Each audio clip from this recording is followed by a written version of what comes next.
ಬೀದರ್ ನಗರದಲ್ಲಿ ಬೀಡಾಡಿ ದನಗಳ ಹಾವಳಿ ಮಿತಿ ಮೀರಿದೆ. ರಸ್ತೆ ಮಧ್ಯೆ ಸಾಲುಗಟ್ಟಿ ನಿಲ್ಲುವ ದನಗಳಿಂದಾಗಿ ವಾಹನ ಸವಾರರು ಹೈರಾಣಾಗಿ ಹೋಗಿದ್ದಾರೆ. ಇನ್ನು ಬೀದರ್ ನಗರದ ಓಲ್ಡ್ ಸಿಟಿ, ಗುಂಪಾ ಸೇರಿದಂತೆ ಪ್ರಮುಖ ರಸ್ತೆ ಹಾಗೂ ಗಲ್ಲಿಗಳಲ್ಲಿ ಬೀಡಾಡಿ ದನಗಳ ಕಾಟ ಹೆಚ್ಚಾಗಿಬಿಟ್ಟಿದೆ.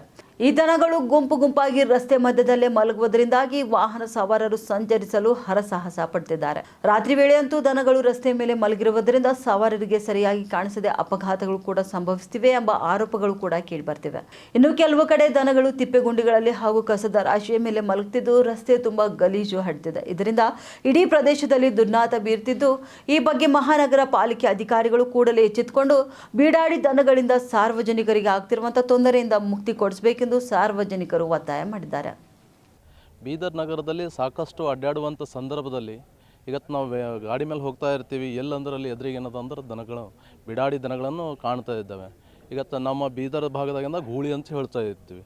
ಆದರೆ ಒಂದೇ ಆಯುಕ್ತರಿಗೆ ಹೇಳೋದು, ಮಹಾನಗರ ಪಾಲಿಕೆ ಆಯುಕ್ತರಿಗೆ, ಯಾರು ಓನರ್ ಇರ್ತಾರೆ ದನಗಳದು ಅವ್ರಿಗೆ ಇಂಟಿಮೇಷನ್ ಕೊಟ್ಟು ಅವ್ರವ್ರದ್ದು ದನಗಳಿಗೆ ಏನದ ಕಾಪಾಡಿಕೊಳ್ಬೇಕು. ಇಲ್ಲ ಅಂತಂದರೆ ಸರ್ಕಾರದಿಂದ ಯಾವ ವ್ಯವಸ್ಥೆಯಲ್ಲಿ ಅದನ್ನು ಹದ್ಬಸ್ತದಲ್ಲಿ ನೀವು ತೆಗೆದುಕೊಳ್ತೀರಿ, ಯಾವುದೇ ಜನರಿಗೆ ತೊಂದರೆ ಆಗಬಾರ್ದು. ಇವತ್ತು ಎಷ್ಟೋ ರಾತ್ರಿ ಅಂಥ ಸಂದರ್ಭದಲ್ಲಿ ಗಾಡಿ ಮೇಲೆ ಬರ್ತಾ ಇರ್ತೀವಿ, ಅವು ಕುಂತಿರ್ತಾವೆ ರಸ್ತೆ ಮೇಲೆ, ಅದು ಗೊತ್ತಾಗಲ್ಲ.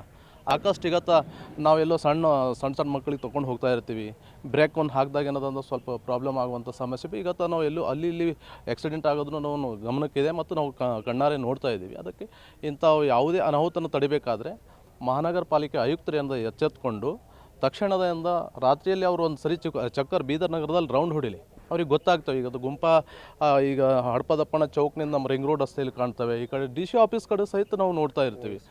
ಓಲ್ಡ್ ಸಿಟಿ ಅಂತೂ ಕಂಡಬಿಟ್ಟು ಇರ್ತಾವೆ, ಅಲ್ಲಿ ಎಲ್ಲಿ ಬಂತು ಅಲ್ಲಿ ಇದ್ದಿರ್ತಾವೆ, ನಾವು ನೋಡ್ತೀವಿ. ಅದಕ್ಕೆ ತಕ್ಷಣದ ಮಹಾನಗರ ಪಾಲಿಕೆ ಆಯುಕ್ತರು ಇದೊಂದು ವ್ಯವಸ್ಥಿತವಾದಂಥ ಒಂದು ರೀತಿಯಲ್ಲಿ ಅವರು ಒಂದು ಇಂಟಿಮೇಷನ್ ಕೊಟ್ಟು ಇದು ಒಂದು ತಡೆ ಹಿಡಿದ್ರು ಅಂತಂದರೆ ಯಾವುದೇ ರೀತಿಯಿಂದ ಜನರಿಗೆ ತೊಂದರೆ ಆಗಲ್ಲ ಅನ್ನುವಂಥ ಮಾತನ್ನು ಈ ಸಂದರ್ಭದಲ್ಲಿ ಸ್ಪಷ್ಟಪಡಿಸ್ಲಿಕ್ಕೆ ಇಷ್ಟಪಡ್ತೀನಿ.